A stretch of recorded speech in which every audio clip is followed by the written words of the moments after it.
plita yoki monolit. Bu ikkalovini 1 metr kvadratga aylanadigan narxi bo'yicha ko'rib chiqamiz. O'zimizning 275 kvadratga qurilgan obyektimiz misolida olamiz. Obyektimizga ispanskiy texnologiyaga tayyorlangan PB plitalar ishlatilgan.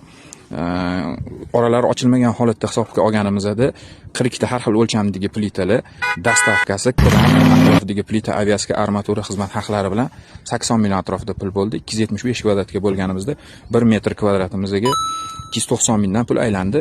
Agar plitalar dumaloq bo'shliqli bo'ladigan bo'lsa, bu narx qisman arzonlashadi 20-30 mingga. Agar plitalarning orasi ochiladigan bo'lsa, unda narx yana qimmatlashadi.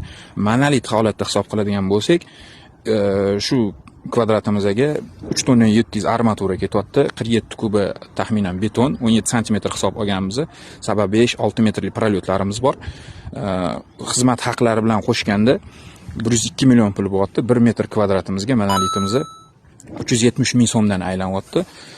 Bu hisobning ichida apalovka arendaga agar olinsa, stoykalari hisobga kirmagan. Unda yana 20-30 ming 1 kvadrat metrga qo'shiladi.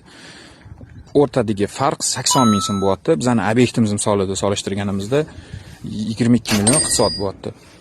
Plitani turidan, monolit qalinligidan kelib chiqqan holatda bu 50 mingdan taxminan 100 minggacha farq qilishi mumkin 1 metr kvadratiga.